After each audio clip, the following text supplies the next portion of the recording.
Mana tuh maksudnya? Apa sih? Tadi kan saya dengar sedikit ceramahnya Bang Ju memerangi apa namanya saudaranya iblis. Yang dimaksud siapa itu maksudnya?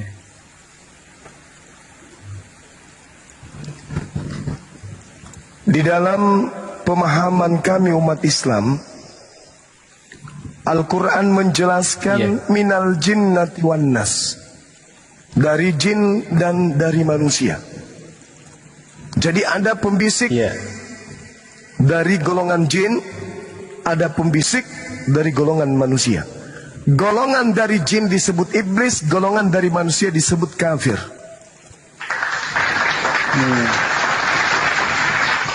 Ada dua pengajak di sini.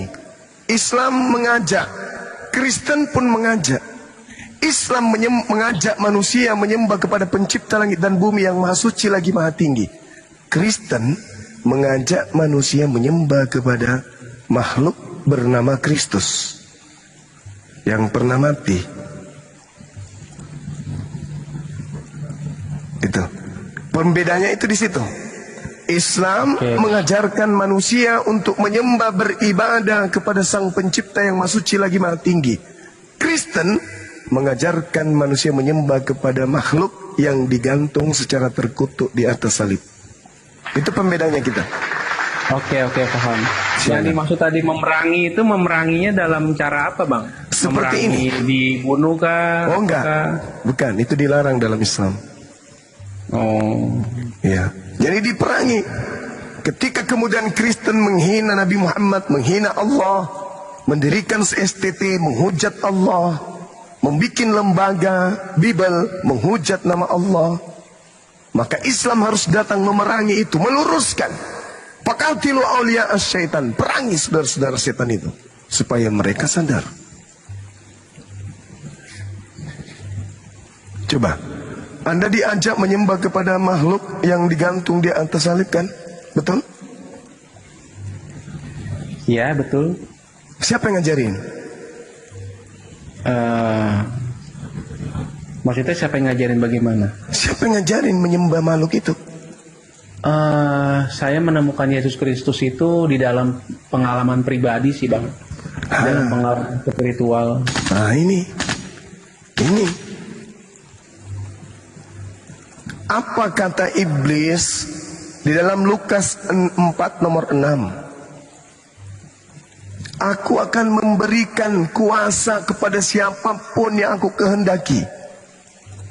Kalau iblis berkehendak memberikan kepada Anda kuasa, menerima penglihatan, membuat sesuatu yang luar biasa, jadi kaya raya, itu iblis sanggup. Sesuai dengan ungkapan beliau ketika Yesus dicobai. Jika engkau menyembah aku, kata iblis, maka aku akan memberikan kepadamu kerajaan dunia dan kemuliaannya.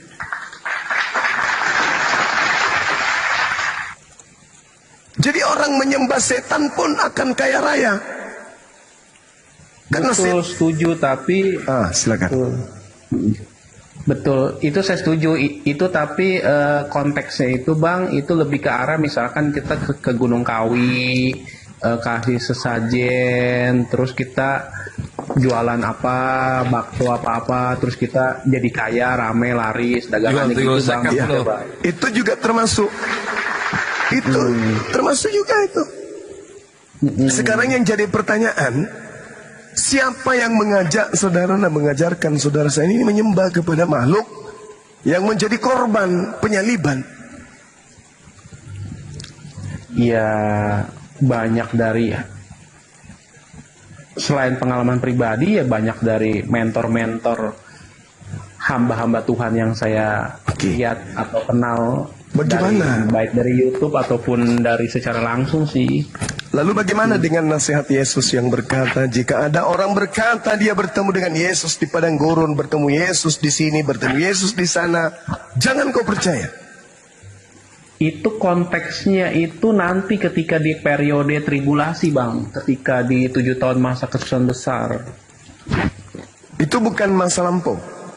Bukan bang, itu jadi ceritanya itu kan di Matius 24 ya bang ya, mulai dari Matius 24, 25 sampai 26 Betul. kan.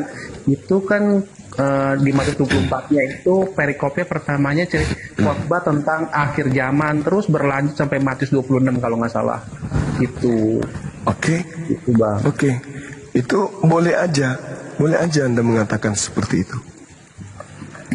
Tapi ketika kita membaca dengan seksama apa yang tertulis di sana, itu dia katakan dengan sangat jelas bahwa data yang Anda sebutkan akan terjadi di masa lampau itu terkait dengan jawaban untuk membantah justru apa yang Anda katakan.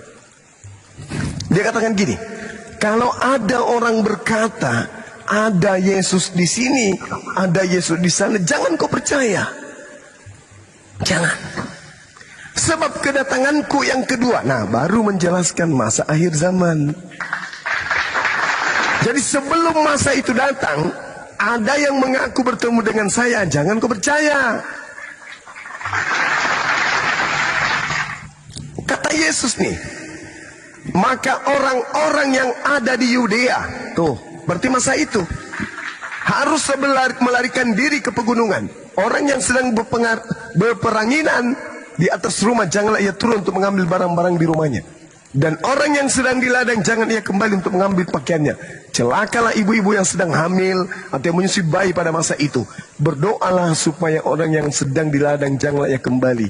Berdoalah kemudian pada waktu kau melarikan diri, jangan jatuh pada musim dingin dan pada hari Sabat. Ini bukan berbicara masa akan datang. Enggak, Ini itu berbicara. ada ayat kelanjutannya bang. Sorry, bang. Ya, saya baca. Iya. Sebab Iya. pada masa itu akan terjadi siksaan yang dahsyat seperti yang belum pernah terjadi sejak awal dunia sampai sekarang, dan yang tidak akan terjadi lagi. Betul, itu tribulasi bang nanti bang. Sebentar. Lalu apa kata Yesus? Apa kata Yesus? Sekiranya waktu tidak dipersingkat, Iya, betul. maka dari segala yang hidup tidak akan ada yang selamat. Iya, betul Akan bang. tetapi oleh karena orang pilihan, waktu itu akan dipersingkat. Betul bang. Iya bang. Itu jadi nanti konteksnya Itu bukan nanti, itu sudah terjadi, bukan nanti. Itu sudah terjadi. Itu kesusahan yang besar itu belum terjadi bang. Itu sudah terjadi sebelum Paulus kemudian mengaku bertobat dan bertemu Yesus. Belum bang, bukan bang.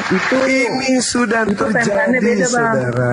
Itu Sekarang saya khotbah tanya, tentang akhir zaman bang. Nanti ketika sesudah terjadi perang dunia ketiga, sebentar lagi kan ekonomi dunia kan akan hancur, akan resesi dan akan digantikan nanti semua non cash free money. Artinya semua uang tunai akan ditarik nanti semuanya non cash free semua. Gitu. Sekarang saya mau tanya. Betul. Sekarang saya mau tanya kepada saudara. Siap bang. Pada masa kepemimpinan Yesus, ada nggak huru hara? Beda bang. Itu beda bang. Saya tanya dulu. Ada nggak huru hara? Belum. Itu kan gini bang, saya tanya Belum. bang, huru hara itu yang namanya kerusuhan di suatu bangsa itu pasti ada bang, karena pada masa itu Ini Israel Yesus sedang berbicara, saudara. Iya, Yesus sedang berbicara dengan orang sesamanya. Orang Yesus sedang berbicara dengan sesamanya, bukan berbicara dengan orang kalian. Yesus sedang berbicara dengan orang yang ada sesamanya, angkatan pertama. Oke siap, saya jawab ya bang. Itu kan tanda awalnya itu kan di Matius 24 ayat 1 kan berbunyi gini, murid-murid kan bertanya, Guru, apakah tanda kedatanganmu dan kesudahan dunia? Lalu dijawablah sama Yesus Kristus kan, ketahuilah bahwa akan terjadi kelaparan, bencana alam, gempa bumi di berbagai tempat, kasih menjadi dingin dan lain-lain dan seterusnya itu. Terus lanjut tuh ke pasal 25 pada masa itu langit matahari akan gelap, Itu ya kan, bulan 29, akan saudara. merah. Itu 29. Jadi gini, saudaraku. Sekarang saya mau tanya, ketika kemudian Paulus mengajarkan, ada nggak huru hara terjadi di Yerusalem? Itu saya kurang pelajari sejarah, tapi kalau dari saya baca sih belum ada ya. Bagaimana Itu kitab MKB, bagaimana itu terjadi. Taurat dibakar, bagaimana rumah-rumah ibadat Yahudi diratakan. Siapa pelakunya? terjadinya tahun 70 Masehi, Bang, sama Jenderal Titus, apa namanya, dari Romawi. Lalu Anda setelah tahu, itulah setelah- yang diceritakan Yesus. Kenapa? Izinkan saya berbicara. Kenapa? Iya, iya. Makanya Yesus mengatakan, jadi apabila kamu melihat pembinasa keji berdiri di tempat kudus, menurut firman yang disampaikan oleh Nabi Daniel, itu artinya orang yang pembinasa keji ini yang tadinya membunuh murid-murid Yesus, tiba-tiba menduduki tempat yang kudus, menjadi rasul.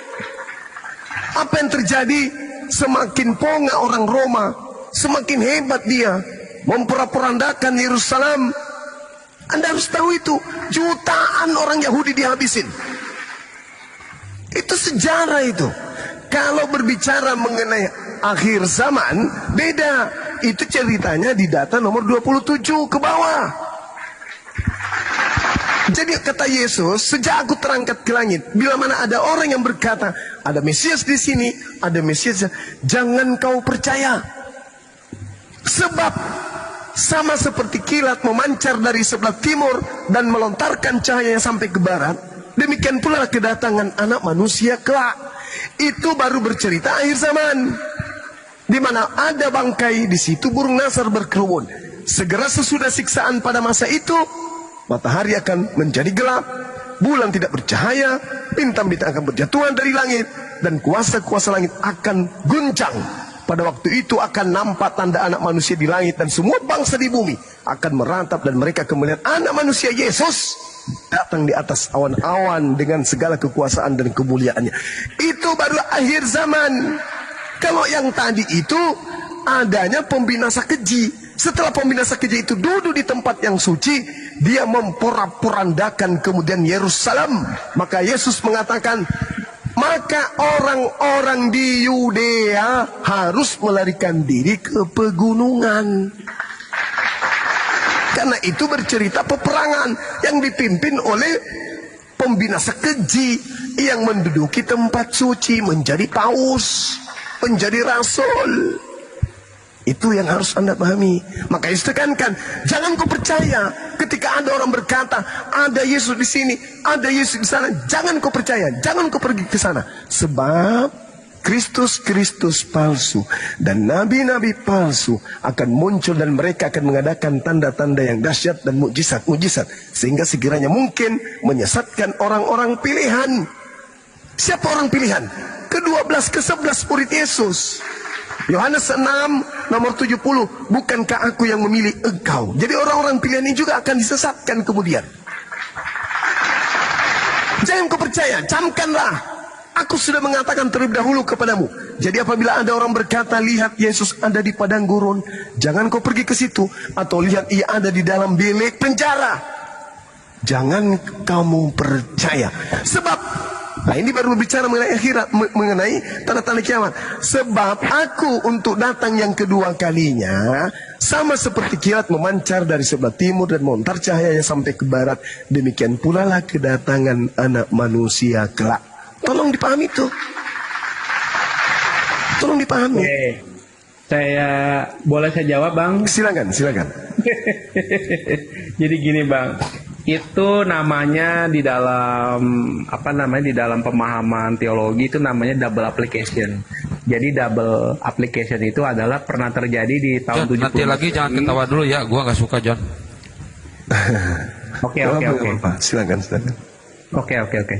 Jadi itu namanya double application. Jadi yang pertama itu terjadi di tahun 70 Masehi, di mana Jenderal Titus itu meratakan bait suci orang Yahudi dan membawa darah babi untuk dinajiskan dan mengambil seluruh perkakas emas-emas dari bait suci Yahudi itu untuk dibawa, ya kan. Itu yang pertama. Yang kedua, nanti akan terjadi lagi di periode tribulasi. Sesudah bait suci Yahudi yang ketiga nanti akan dibangun oleh bangsa Israel, ya kan. Nanti di 3,5 tahun Kedua, di awalnya itu akan dinajiskan kembali oleh antikristus atau oleh dajjal.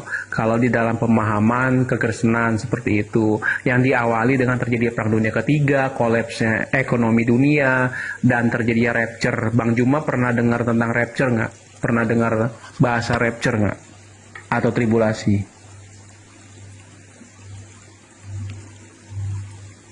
Halo? Halo? Lanjut. Iya. Ya, halo. Iya, Bang Juma pernah dengar tentang rapture atau tribulasi nggak, Bang? Iya, pernah. Zaman kejahatan 7 tahun terakhir dan kekejaman manusia untuk mencapai puncak. Pernah, dan itu terjadi kan. Bagaimana kemudian Paulus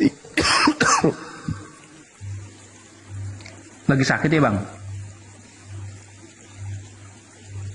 Lagi batuk. Oh, Lanjut aja. iya, jadi ya kurang lebih seperti itu sih kalau dari pemahaman dari sisi sudut pandang Alkitab ya gitu.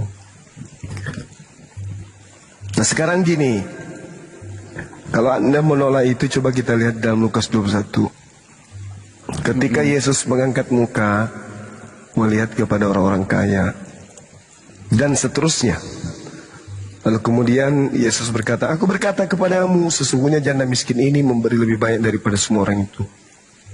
Sebab mereka semua memberi persembahan dari kelimpahannya, tetapi janda ini memberi kekurangannya, bahkan ia memberi seluruh nafkahnya.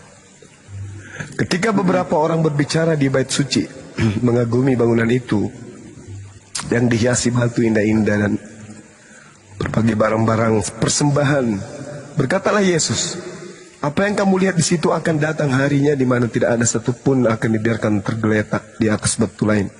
Semuanya akan diruntuhkan. Ini sudah terjadi belum? Itu sudah yang pertama, Bang. Sudah. Di tahun 70 Masehi. Sudah. Sudah.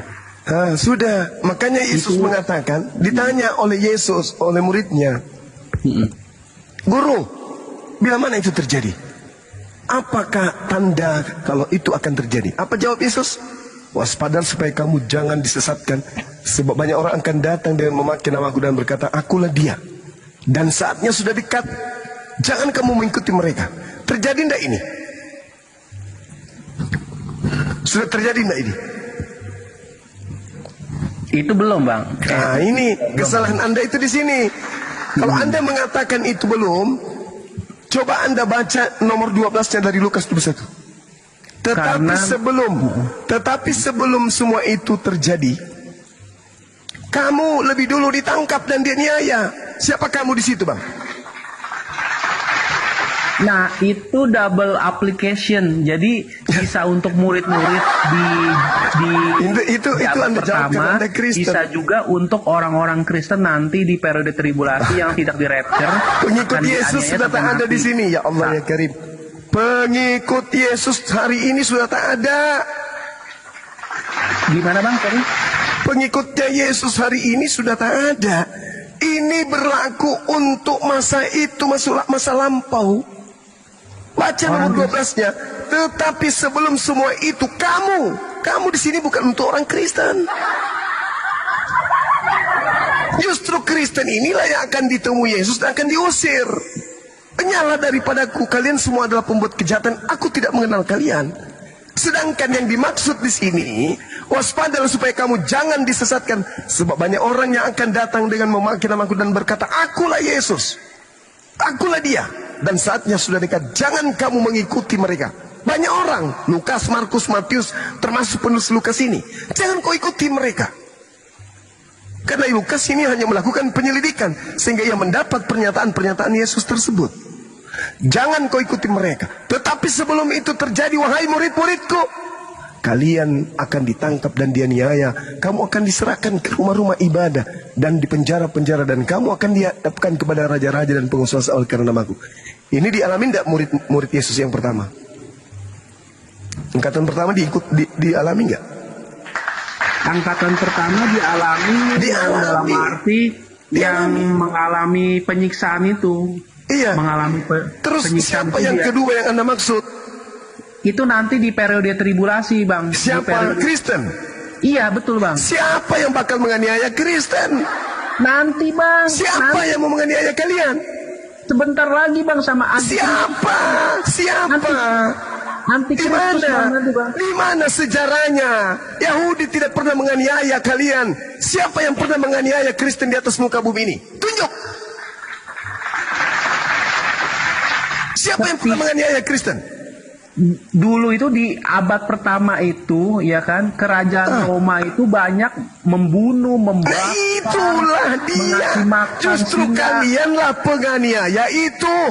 Kok merasa akan dianiaya? Siapa yang berani menganiaya Kristen? Senjata kalian kuasai, nuklir kalian kuasai, bom kalian kuasai. Siapa yang mau menganiaya Kristen? Ada-ada aja, cuci mulut, cuci Itu muka, kan yang mandi, tidur. murid-murid Yesus. Murid-murid Yesus dengan penyembah Yesus beda, kawan. Kristen itu pentuhan Yesus, bukan murid Yesus. Sejak kapan Kristen murid Yesus? Dan sejak kapan Yesus punya murid? Dari luar Yahudi, kapan itu? Alamak. Astagfirullahaladzim, ya Allah ya Karim. Jangan ngadi-ngadi, jangan ngaku-ngaku akan dianiaya, Ayu, jangan. Tidak ada yang pernah menganiaya Kristen, tak ada. Sudah Kristen banyak merambah ke seluruh Sudah dunia dengan banyak, cara Bang. menjajah. Oke, saya jawab ya. Nah, silakan. Saya jawab ya. Kristen mau dianiaya, ngeri aku, Bang. Oke, saya jawab. Di Korea Kristen. Utara, di Korea Utara, di Cina itu Kristen itu di zaman Mao Zedong itu. Mau ngapain? di zamannya- Ngapain Kristen yang berangkali jauh kali ke sana? Mau ngapain ke Iya sana? memang ada Kristen bang di sana. Ya ngapain Memang dia ke situ? Ngapain? Ngapain ke negaranya orang? Ngapain coba? Orang sudah punya kepercayaan di sana kok. Kalian yang cari masalah. Kenapa dia Iya niaya? memang Paulus itu kan ditugaskan oleh Tuhan Yesus kan untuk memberitakan Injil ini ke bangsa-bangsa. dia. Sekarang begini, saudara.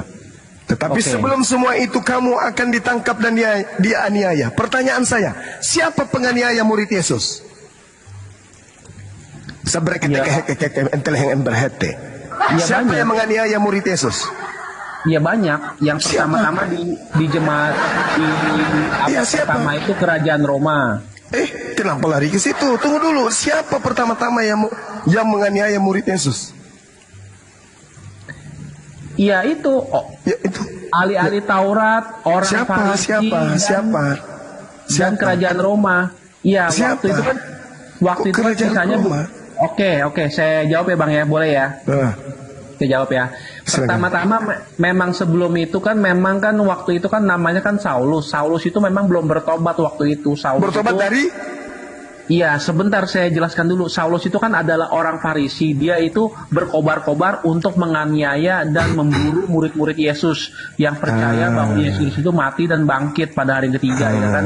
Dan memberitakan bahwa Yesus itu adalah Mesias. Nah, itulah yang dibunuh oleh Saulus, ya kan? Tetapi ketika perjalanannya hendak ke Siapa Damsyik, pelakunya, saudara? Saulus, ya kan? Saulus. Saulus Lantas diberi kemudian, kuasa penuh. tunggu sabar. Saulus Yang menganiaya murid Yesus, kata Yesus, sebelum itu terjadi, sebelum penyesat itu muncul, terlebih dahulu pelakunya apa? Menganiaya kamu. Setelah melakukan penganiayaan, baru mereka datang mengaku-ngaku, membawa namaku, dan menyesatkan. Siapa yang menganiaya murid Yesus, itulah penyesatnya. Coba belajar lagi. Waspadalah supaya kamu jangan disesatkan, sebab banyak orang akan datang dengan memakai namaku dan berkata, akulah dia. Dan saatnya sudah dekat. Sudah dekat. Jangan kamu menganiaya, jangan kamu mengikuti. Jangan kau mengikuti sang penganiaya itu. Meskipun dia bertobat, jangan kau ikuti. Karena dia penyesat. Cara menyesatkan itu berpura-pura. Makanya disebut serigala berbulu domba. Orang yang tadinya serigala berpura-pura bertobat agar dianggap domba, padahal bukan domba. Kisah para Rasul 22 nomor 4. Dan aku telah menganiaya pengikut-pengikut jalan Tuhan sampai mereka mati. Laki-laki dan perempuan ku tangkap dan ku serahkan ke dalam penjara. Siapa itu? Itu siapa? Paulus. Paulus yang kemudian kata Yesus, jangan kau percaya, jangan kau ikut dia. Dia adalah serigala yang nyamar domba. Itu real data di dalam kitab saudara. Makanya kitab saya mengatakan, wa makaru wa makarallah wallahu khairul makirin. Mereka ingin menipu, mereka membuat makar, tetapi Allah kemudian membalas kejahatan mereka. Sampai-sampai kejahatan mereka itu Tuhan balas. Tidak akan pernah sampai benang merahnya antara pengajaran Yesus dan ajaran Kristen. Mau sampai kiamat, ajaran Kristen dan ajaran Yesus tidak akan pernah menyambung satu sama lain. Percaya sama Bibelmu, Bung. Bibelmu yang menerangkan itu. Saya cuma membantu. Tuhan titipkan lisan saya ini untuk supaya Anda pahami. Terlalu jauh Anda mengatakan Yesus Kristen nanti akan dianiaya. Siapa yang berani menganiaya Kristen, Cahayu? Siapa? Kalau Bang Zuma nggak percaya, waktu yang akan membuktikan nanti. Karena kalau Bang Zuma pernah dengar ini nggak?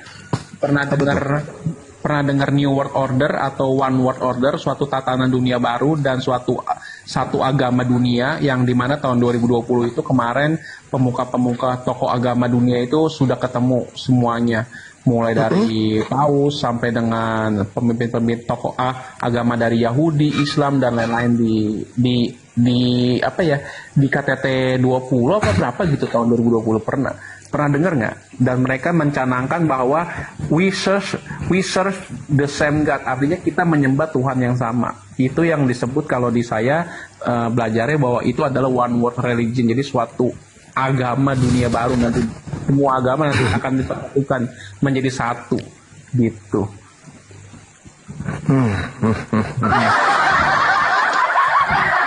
Ya, itu saya udah sampai pada kesimpulan. Saya berbicara berdasarkan data aja. Tapi sebelum semua itu kamu akan ditangkap. Bang Zuma, saya boleh bertanya nggak Bang Zuma? Boleh. Kalau menurut Bang Zuma, Islam dan agama-agama yang lain apakah menyembah Tuhan yang sama? Kalau Islam Yahudi dalam arti kata jangan sampai seluruh agama. Maksud saya seluruh agama. Enggak kan? Iya, betul. Saya setuju. Saya setuju. Kalau para nabi menyembah Tuhan yang sama. Tapi kalau Kristen dengan Islam jelas beda tuh sembahannya. Kristen menyembah makhluk, Islam menyembah Khalik. Berbeda itu. Berbeda kita kawan. Iya, nggak apa-apa Bang. Kalau pemahaman saya juga tidak menyembah makhluk, saya juga menyembah Tuhan.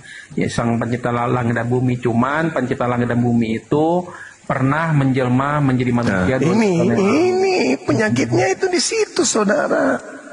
Penyakitnya itu di situ. Makanya Bang? Yesus mengusir kalian. Karena kalian itu tidak mengajarkan ajaran Yesus. Yesus mengatakan apa, saudara?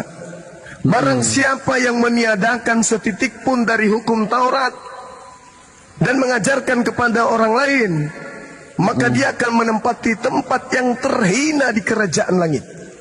Kata Yesus loh itu. Artinya ketika Yesus mengajarkan Taurat, Yesus menekankan tiada Tuhan selain Hashem. Oke. Saya percaya Bang. Yesus tunggu. Iya, siap. Yesus duduk sebagai apa di situ? Ketika Yesus berkata, tidak ada Tuhan selain Hashem, tidak ada Tuhan selain Yod-Heh-Vav-Heh, tidak ada Tuhan selain Elohim. Yesus mendudukkan dirinya sebagai apa?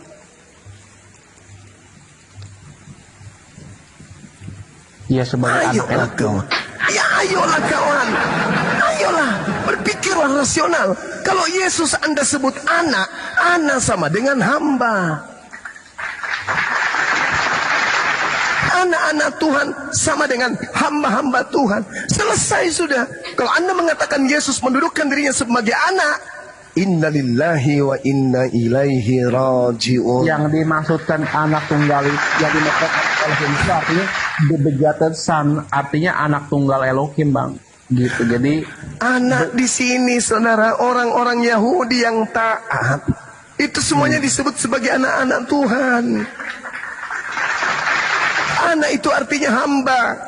Anda lihat di dalam Kisah Para Rasul 2:36 atau Anda lihat di dalam cek, cek, cek, cek, cek. Anda lihat di dalam Kisah Para Rasul 4 nomor 30. Yesus disebut sebagai hamba Tuhan yang suci. Yesus itu hamba suci. Jadi anak itu sama dengan hamba. Amsal 3 nomor 11-12. Yang disebut Bapa adalah, kenapa Tuhan disebut Bapa? Karena Bapa membimbing hambanya seibarat ayah membimbing anaknya. Gugur sudah, itu sudah selesai. Innalillahi wa inna ilaihi raji'un. Ketika Anda mengatakan Yesus mendudukkan dirinya sebagai anak, selesai sudah. Kenapa? Bapak bukan anak, Hasem bukan anak, Yote Pape bukan anak. Selesai bong. Makanya saya katakan adalah hasil sia-sia saja ketika Anda habiskan usia menyembah kepada anak Tuhan. Karena anak Tuhan sama dengan hamba Tuhan. Hamba Tuhan sama dengan ciptaan Tuhan. Aduh, Oke, selesai Anda kan? Oke, saya jawab ya Bang. Ya, Tapi ada ayat yang pertama-tama gini Bang. Bang Juma kan sepertinya hafal banget nih sama Alkitab, bahkan mungkin lebih hafal dari saya. Bang Juma pasti pernah membaca di mana Yesus Kristus itu berkata, lihatlah, aku akan disalibkan dan mati, dan aku akan bangkit pada hari yang ketiga. Bang Juma pernah baca nggak ayat tersebut? Pernah, tapi itu mohon maaf, itu adalah sesuatu yang mungkin perlu saya tekankan kepada saudara. Ya. Bagaimana? Nah, coba Anda baca Lukas 24 nomor 44 sampai 46. Yesus berkata, ada tertulis di dalam Taurat Mesias akan mati dan bangkit pada hari ketiga di antara orang mati. Iya. Tapi faktanya di Taurat tidak tertulis demikian. Berarti pemberitaan yang muncul, catatan-catatan Bible yang ada di tangan kita sekarang ini, diragukan keakuratannya. Kenapa? Tidak dituliskan dan tidak dihafalkan sesama dengan Yesus. Dan penulisnya bukan murid Yesus. Hanya melakukan penyelidikan sadur kesaksian-kesaksian dari orang-orang yang tidak kita kenal. Sehingga di dalamnya ada kebenaran, ada pembenaran, ada yang tidak benar. Coba Anda baca Lukas 24 nomor 44 sampai 46. Ada tertulis Mesias akan mati dan bangkit pada hari ketiga di antara orang mati. Tertulis di mana kata Yesus? Tertulis di dalam kitab Taurat, kitab Mazmur, dan kitab Nabi-Nabi. Buktinya sampai kiamat tinggal 2 detik tidak akan pernah ditemukan di dalam Taurat ada Mesias mati dan bangkit pada hari ketiga. Berarti berita ini hoax. Coba Bible yang menyatakan itu. Kalau nggak salah ya di Mazmur itu ada. Selain di Mazmur, coba Anda bacakan. Coba Anda bacakan. Cuman saya lagi nggak pegang. Saya cuman lagi nggak pegang Alkitab posisinya karena saya kan cuman Nah, itu dia. Kalau dibuka. Masuk berapa kita bukain aja, masuk berapa kita bukain. Saya cuman ayatnya juga lupa. Terus juga ada ayat juga di kitab Kejadian 3. Di Kejadian 3 ayat 15 nggak ada hubungannya. Saudaraku, saudara, kalau Anda berbicara mengenai Kejadian 3 nomor 15, itu berbicara tentang kita, bukan berbicara mengenai Yesus saja. Apa buktinya? Coba Anda lihat dalam Matius 4 nomor 1, nomor 2. Roh membawa Yesus untuk dicobai di padang gurun oleh iblis. Inilah bunyi dari Kejadian 3:15. Aku akan mengadakan permusuhan antara engkau dan perempuan ini. Hawa, istri Adam, keturunan Adam. Berarti sejak dari anaknya yang pertama sampai kiamat, anak-anak Adam itu akan bermusuhan dengan iblis. Inilah yang saya terangkan tadi di dalam Al-Quran surah Sad. Itulah yang kubacakan panjang lebar dan kuterangkan panjang lebar. Ketika kemudian Al-Quran menarasikan dengan sangat jelas, iblis tidak akan senang sebelum kemudian anak keturunan Adam itu tersesat seluruhnya. Itu diterangkan di dalam Al-Quranul Karim. Dan Allah mengatakan apa? Illa iblis istakbara wa kana minal kafirin. Iblis ini kemudian menghalang-halangi manusia untuk beribadah kepada Tuhan. Kenapa? Iblis menginginkan agar manusia itu masuk ke dalam neraka. Maka iblis mengatakan apa? Rabbi ta'anzirni ila yaumil yub'atsun. Ya Tuhanku, panjangkan usiaku sampai hari kebangkitan. Fa innaka minal mumtarin. Tuhan menjawab, kamu kupanjangkan umurmu ila yaumil waqtihal maklum, sampai kepada waktunya yaitu kiamat. Fa bi izzatika la uwaqiyannahum ajmain. Kata iblis apa saudara? Demi kemuliaanmu aku akan menyesatkan semua keturunan Adam illa ibadaka minhumul mukhlasin, kecuali hamba-hambamu yang terpilih yang ikhlas beribadah kepadamu. Jadi bukan Yesus yang diceritakan di Kejadian 3:15 itu, bukan. Yang diceritakan itu kita, Anda, semua anak keturunan Adam. Karena berbicara mengenai Hawa, bukan berbicara mengenai Maria. Cobalah kawan, jujur terhadap kebenaran, jujur. Bible sudah dipampangkan di mata kita. Al-Quran sudah kita bisa dengar dari toa-toa yang ada di masjid. Mari saatnya menggunakan akal sehat. Iman tanpa ilmu, iman tanpa perbuatan adalah buta. Iman tanpa akal gila.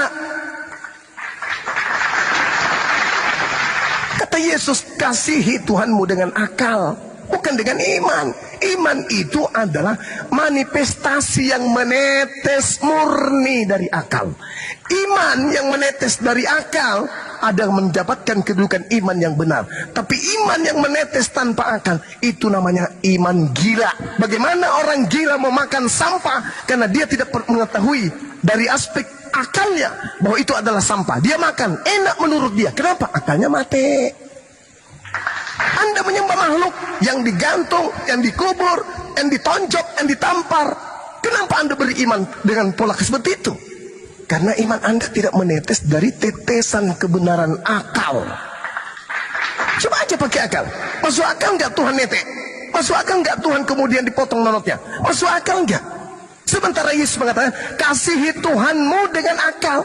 Mari kita mengasihi Yesus dengan akal. Bisa sampai kepada poin bertuhan kepada Yesus dengan akal? Tidak bisa. Paling ujung-ujungnya apa? Yesus 100% Tuhan, Yesus 100% bukan Tuhan. Itu aja kan yang kalian jual. Yesus 100% manusia, sama dengan bukan Tuhan. Yesus 100% Tuhan, dia memiliki keilahian. Berarti apa? Singkatnya, Yesus 100% Tuhan, sekaligus Yesus 100% bukan Tuhan. Ini apa namanya kalau bukan gila? Ayo. Anda memegang pisau dan Anda mengatakan pisau ini 100% adalah pisau dan pisau ini 100% bukan mangga. Itu betul itu. Betul itu. Yesus 100% manusia dan 100% apa? Bukan Tuhan. Gitu saudara. Jadi Anda bawa Kejadian 3 mulai alamak. Lemas saya mendengarkan itu. Pikir orang berilmu. Kejadian 3:15 sudah sangat jelas dikatakan apa? Aku akan mengadakan permusuhan antara engkau iblis dan perempuan ini Hawa, antara keturunanmu iblis dan keturunan Hawa. Bukan keturunan Maria. Kok loncat jauh kali dari Hawa ke Maria? Loncat. Kenapa itu terjadi? Karena cokologi. Kristen membentuk kemudian kerangka beriman yang justru bertentangan dengan Bible. Saya bukan menggurui, enggak, tapi saya punya mata, saya punya kuping, saya punya rasa, saya punya akal. Saya bisa membaca itu semua. Bedanya saya tak digaji, Bang. Pendeta digaji, pastor besar gajinya. Bang Suma suaranya habis. Nggak ada kopi, nggak ada teh, lapar lagi. Ya kan ya? Tapi ikhlas demi keselamatan kita semua. Ud'u ila sabili rabbika bil hikmah. Ya, silakan. Yang di pedalaman-pedalaman. Siapa di pedalaman? Keturunan Kedah. Jadi menyambung yang tadi. Ya, silakan. Ya, misalkan yang di Kalimantan, yang di pedalaman-pedalaman Papua banyak yang susah juga sih, yang di pegunungan-pegunungan gitu, ya kan? Susah kenapa? Karena, Kita kasih bantuan, Bang. Iya susah lah, banyak lah, ya kan? Gitu, banyak yang bahkan ibadah aja di hutan, cuma mimbarnya pakai kayu, gitu, ya kan? Banyak lah. Kenapa lari ke hutan? Ya karena kan memang banyak warganya kan di sana kan tinggal di pedalaman, Bang. Kalau di daerah-daerah sana, Indonesia kan luas, Bang. Kalau ya Kalau di kota besar enak-enak gitu, tapi kalau di pedalaman kan juga sama pedesaan gitu. Kenapa desanya? Mungkin Ya, iya apa namanya kan ya ada yang belum ada listrik, ada yang apa namanya di Indonesia kan kalau itu masih kebetulan belum Bang merata. Handi ini mantan pensiunan PLN beliau, kepala seksi bola dulu. Bang Handi monitor, Ya, nanti tarik kabel Bang ke Pulau Kalimantan Bang, silakan. ya. Tidak ada urusan di sana itu dalam keadaan primitif, dalam keadaan apapun. Yang jelas dakwah Islam harus sampai. Kalau tidak sampai, ya mereka tidak dimintai pertanggungjawaban. Tapi alangkah naiknya kalau orang nggak semangat untuk fungsikan akal. Mau dia mati lampu, apapun itu, yang jelas manusia ini wajib berakal. Bukan kayak Anda, akalnya mati. Anda udah di zaman modern, lampu terang, internet ada. Lebih parah Anda daripada orang primitif. Di sana masih berakal, Anda jelas-jelas hidup di zaman modern, akalnya mati total. Itu kira-kira perimbangannya, bro. Makasih. Oke. Jadi Bang Juma tadi menyambung kejadian 3 ayat 15 ya kalau dari saya. Halo? Halo? Ya Bang, lanjut. Ya, jadi kalau dari saya kejadian 3 ayat 15 memang itu mengacu kepada Yesus Kristus gitu, karena Yesus Kristus itu kakinya diremukan, artinya diremukan di kayu salib. Nah, iblis itu dihancurkan kepalanya di alam roh atau di alam maut itu gitu. Ketika Yesus Kristus itu turun ke dunia orang mati. Seperti itu.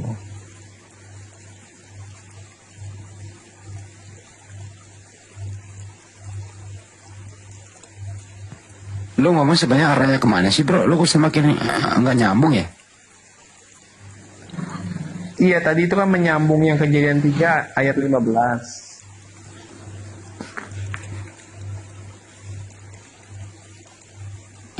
Kan udah diterangin tadi itu untuk kita. Iya, tapi kalau pemahaman dari kekristenan itu bukan seperti itu, Bang. Kemana? Pandangan Anda seperti apa? Iya, pandangannya itu yang tadi saya jelaskan. Jadi itu mengacu kepada pribadi Yesus Kristus di atas kayu salib, di mana kakinya diremukan, disalib, dan Yesus Kristus itu turun ke dunia orang mati dan kepala iblis dihancurkan gitu. Jadi itu Tuhanmu kakinya diremuk, itu Tuhan diremuk kakinya gitu. Iya. Kau tega meremukkan kaki Tuhan? Gimana sih? Saudara, coba perhatikan. Ucapan saudara kemudian memfitnah Yesus, kakinya diremukkan sama iblis. Yesus sendiri membantah itu, kawanku. Subhanallah. Yohanes 14 nomor 30, apa kata Yesus? Tidak banyak lagi aku akan berkata-kata dengan kamu, sebab iblis penguasa dunia ini datang, dan iblis tidak berkuasa sedikit pun atas diriku. Kok Anda bisa mengatakan iblis, kaki Yesus dihantam oleh iblis? Bagaimana ini? Iya betul, memang itu kan iblis memang tidak berkuasa sedikit pun, makanya Jadi iblis yang meremukkan kakinya siapa? Ya prajurit Romawi itu kan waktu penyaliban. Tadi yang di Kejadian 3 nomor 15 siapa? Prajurit itu atau iblis? Ya, iblis itu merasuk kepada prajurit Romawi. Nah, inilah yang dikatakan umat Islam. Nabi Isa alaihissalam tidak disalibkan karena iblis tidak berkuasa atas dirinya. Nanti kalau Anda maksakan yang disalib, yang diremukkan kakinya itu Yesus, maka Anda percuma mengambil kitabnya Yahudi Kejadian 3:15 tadi, Cak Ayu.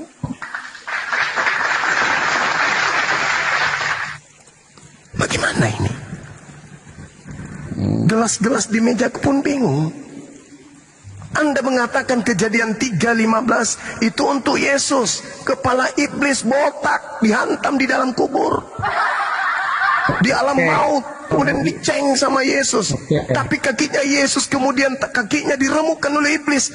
Yesus mengatakan, tidak lama lagi aku berkata-kata. Ini sudah mulai, ini udah mulai ke langit. Sebab penguasa dunia ini datang, yang akan keluar nih, yang keluar dari kubur nanti nih. Penguasanya udah dilemparkan keluar. Coba Anda baca dalam Yohanes 12 nomor 31. Iblisnya dilemparkan keluar. Dari mana? Keluar dari kubur. Sebab penguasa dunia ini datang dan tidak berkuasa sedikit pun atasku. Ketika ketika Yudas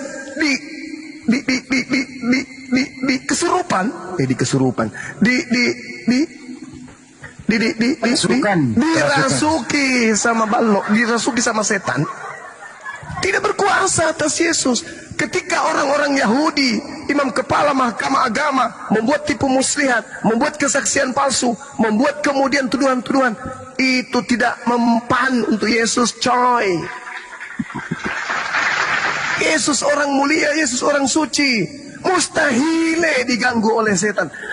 Setan diusir, ditunjang sama Yesus, gutubuk, lari terbirit-birit iblisnya. Mustahil Yesus yang disalibkan.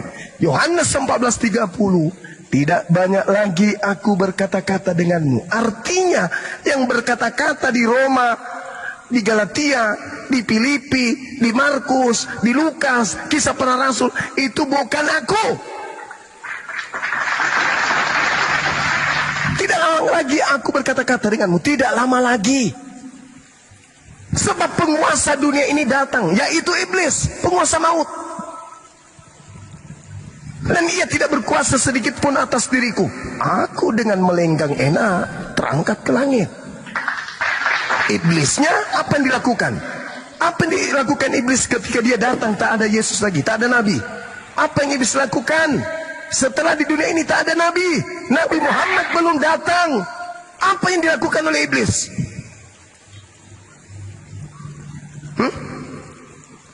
Apa yang dilakukan iblis? Nabi Isa terangkat, Nabi Musa terangkat, Nabi Daud, Salomo terangkat semuanya. Nabi Abraham terangkat. Nabi Muhammad belum datang. Belum datang. Sang penolong belum datang. Apa yang terjadi terhadap manusia? Sementara iblis sudah datang di bumi, dilemparkan keluar. Datang mengaku sebagai Kristus. Akulah Kristus yang kau aniaya. Pergilah, beritakanlah Injil kepada seluruh makhluk. Jadikan seluruh bangsa menjadi pengikutku. Ajarlah mereka melakukan apa yang telah aku perintahkan kepadamu.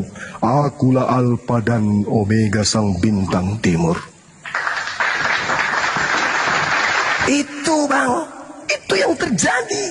Makanya Yesus mengatakan penguasa dunia itu datang. Coba Anda baca Matius 24. Penyesat itu datang dengan memakai nama Yesus dan berkata, akulah Kristus. Tanya Paulus, Paulus, ya paman, yang datang kepadamu siapa? Yesus Kristus. Manusia bukan? Bukan. Kalau bukan manusia lalu siapa? Bukankah Yohanes 1:51 tadi kita sudah mengakui Yesus berkata dia anak manusia. Sementara Paulus menerima Injil bukan dari manusia, berarti bukan dari Yesus asli, tapi mengaku Kristus. Ingat pesan Yesus, waspadalah kepada penyesat yang datang kepadamu dengan mengaku Kristus.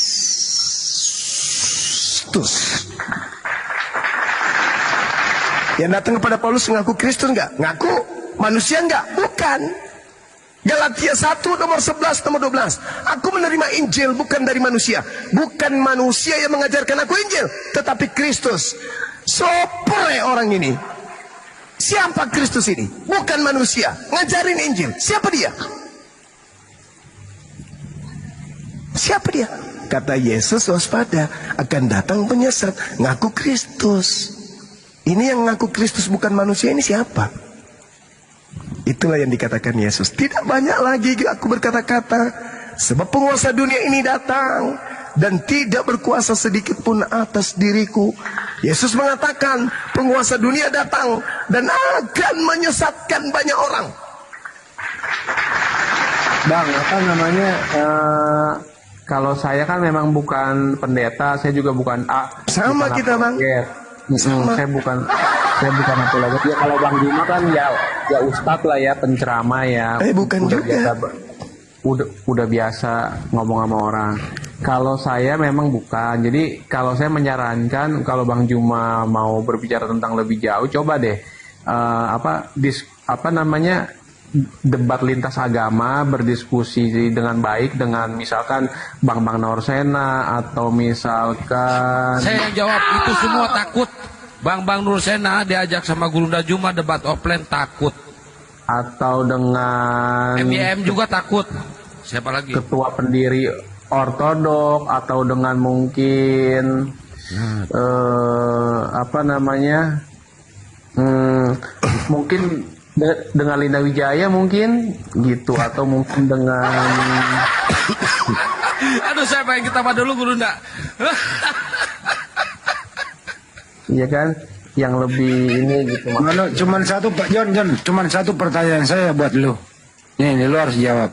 Kamu sebenarnya gejala awalnya apa lu jadi begini? Gejala awal apa coba?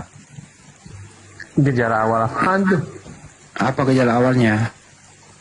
gejala awal apaan Bang? Kenapa kau jadi begini? Penyebabnya apa gitu loh? Jadi begini maksudnya jadi Ya, keadaanmu sekarang begini, gejala awalnya apa? iya kan karena kalau berdebat kan nggak ada habisnya ya. Saya juga besok kan mau kerja gitu, harus tidur. Jadi ya percuma juga lah, udah malam juga, tenaga juga udah mulai lemah juga ya kan, udah mulai lemes juga gitu. Gitu yang pasti memang ya saya pribadi dengan iman saya ya saya masih berpegang teguh dengan apa yang saya percayai gitu. Gitu. Kamu selama seumur hidupmu baca Bible berapa kali?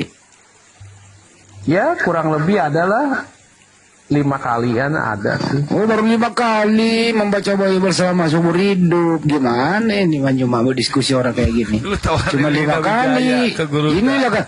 Inilah yang saya sebut gejala awalnya di sini, gitu loh. Ya 5 kali, 5 kali maksudnya dari kejadian sampai wahyu kan?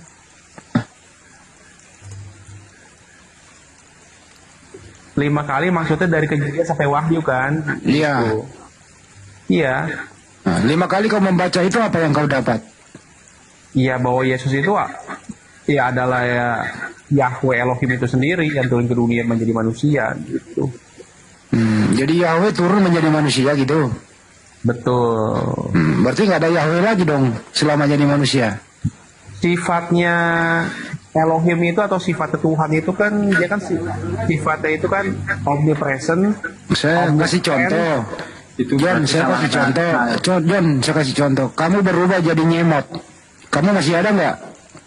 Masih dong kalau saya maha kuasa. Kalau Kan saya kamu maha udah jadi hadir, nyemot. Kan kamu Kalau udah jadi saya- nyemot. kalau saya maha kuasa dan maha hadir dan maha tahu, saya bisa hadir dimanapun dalam rupa apapun juga gitu. Itu namanya maha. Kalau saya nggak bisa berarti saya nggak maha gitu. Waktu Yesus jadi bayi, dia masih mahal nggak? Mahal lah tetap ada secara eksistensi, secara keelohimannya tetap ada di surga. Apa yang kemahakuasaan Yesus waktu bayi? Ya saya nggak tahu lah karena kan nggak ditulis di Alkitab ya kan, apa yang nggak ditulis ya saya nggak tahu. Gitu. Tapi kenapa kau tahu kalau nggak ada yang tertulis?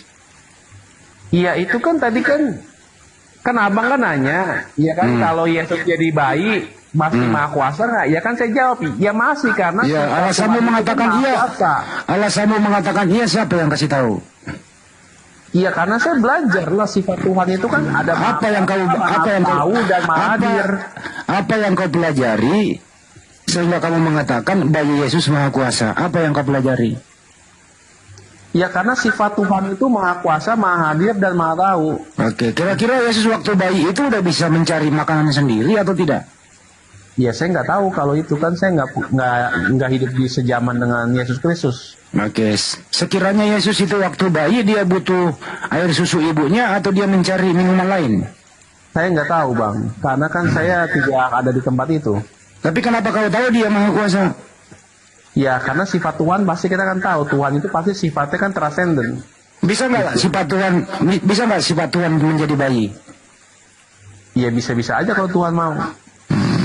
Itu pernah terjadi. Ya 2000 tahun yang lalu kan pernah terjadi kalau di dalam iman kekristenan. Kalau di dalam iman kekristenan. Ini keren nih si John. John. Ya inilah gejala awalmu bro. Di sinilah gejala awal. Makasih. Ya, John. Gua Ya. tanya satu aja. Siapa yang menciptakan tuyul second? Tuyul, Ya. tuyul. Iya tuyul. Kalau di dalam iman Kristen, tuyul itu nggak ada bang. Yang ada itu malaikat-malaikat yang memberontak dan jatuh ke dalam dosa yang dipimpin oleh Lucifer itu yang menjadi Oh, iblis. berarti itu. malaikat berubah menjadi tuyul. Menjadi iblis bang, menjadi malaikat. Udah kasih Ustaz Alip dulu biar Ustaz Alip kebagian. Silakan Ustaz Alip mau berbagi apa nih? Biar Ustaz Alip juga dapat suara nih. Silakan Ustaz. Oh di kapal. Di Anjungan apa di Buritan? Oh di Anjungan. Gua ada niat nggak John melihara tuyul second? Gua ada nih 300. Kang Maah. Ngapain bang? Dosa lah bang, itu musyrik bang. Musrik katanya. Ada juga kata musyrik. Banyuwa bisa ditutup. Banyuwa apa yang mau disampaikan terakhir Banyuwa ini? Tadi masih ngegantung. Ada mungkin edukasi terakhir Banyuwa, silakan. Iya, pada akhirnya kemudian Allah Subhanahu wa taala menjelaskan kepada kita semua di dalam Al-Qur'an surah Az-Zumar bahwa hanya orang yang berakal sehatlah yang akan mendapatkan pelajaran. Innama yatazakkaru ulul albab. Sebenarnya kata Allah, sesungguhnya kata Allah, hanya orang yang berakal sehat yang dapat menerima pelajaran. Hanya itu yang ingin saya sampaikan. Al-Quran mengatakan itu. Hanya Bang orang Juma. yang berakal sehat yang bisa mendapatkan pelajaran. Bang Juma, sebenarnya teman saya yang muslim juga banyak bang. Mau dari Muhammadiyah, NU banyak bang. Dan berteman baik sama saya. Dan banyak juga sih yang nyuruh saya masuk ke agama Islam. Tapi bang ya, saya juga pernah sih nonton Ustadz kalimat Basalamat ya. Iya, kalau nggak salah namanya ya. Balas Saya pernah sih iya, saya pernah nonton dia juga gitu. Ya memang sih apa namanya? Saya sih tidak mempelajari Islam dalam ya enggak ya, cuman dari kulit luarnya aja. Tapi memang yang saya pertanyakan itu di dalam Islam itu konsep keselamatannya itu bagaimana, Bang? Ya gampang. Innal ladina qalu rabbuna Allah thumma istaqamu tatanazzalu dan seterusnya. Barang siapa yang berkata Tuhanku adalah Allah, maka dia akan mendapatkan janji surga. Al-Quran surah Al-Mu'minun jelaskan, dikatakan di sana bahwasanya orang-orang yang salat khusyuk dalam salatnya, Allah katakan kada aflahal mu'minun, beruntunglah orang yang beriman, alladzina hum fi salatihim khashi'un, yaitu orang yang khusyuk di dalam salatnya, walladzina hum fi 'anil la'wi mu'ridun, dan orang yang menjauhkan diri dari perbuatan, dari perkataan yang tidak berguna.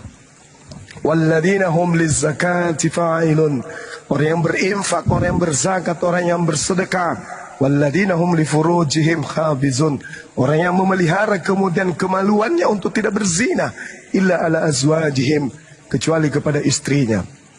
Faliwataga wara'a dzalika faulaika humul 'adun. Tetapi barang siapa yang mencari di balik itu yaitu berzina, maka mereka orang-orang yang melampaui batas. Walladzina hum li amanatihim wa ahdihim ra'un, dan sungguh beruntung orang yang memelihara amanah-amanah dan janji-janjinya. Walladzina hum ala salawati yuhafizun, serta beruntunglah orang yang memelihara salatnya. Ulaika hum warithun, mereka itulah yang orang-orang yang mewarisi. Alladzina yarisuna al-firdaus, yaitu mewarisi surga Firdaus, mereka kekal di dalamnya. Hum fiha khalidun, orang yang salat, orang yang zakat, menjaga amanah, tidak berzina, tidak berkata bohong, tidak berdusta, khusyuk dalam salat. Ulaika hum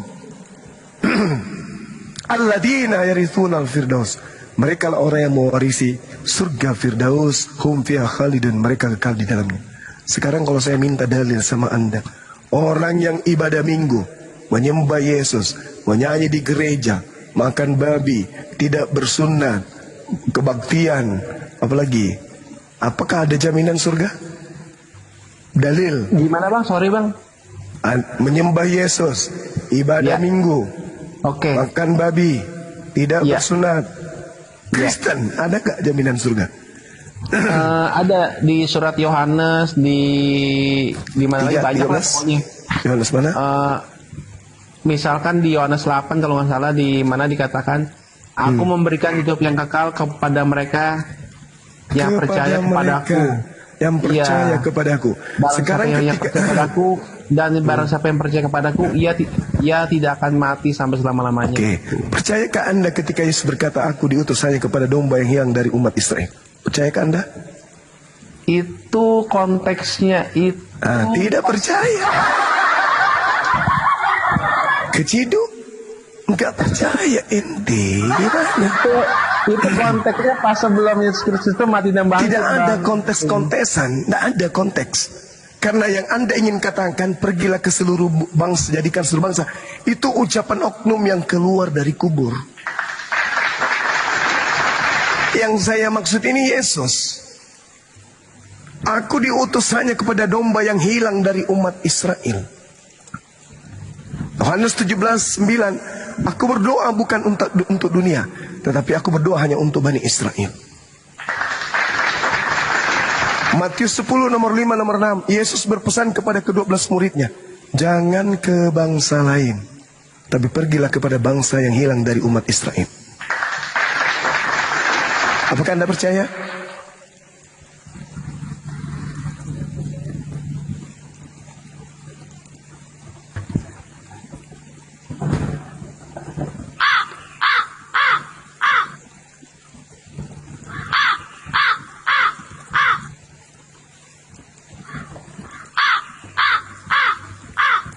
Wabillahi taufiq wal hidayah. Assalamualaikum warahmatullahi wabarakatuh. Besok lagi bang, besok lagi kita lanjut lagi. Besok. Oke bang, terima kasih bang.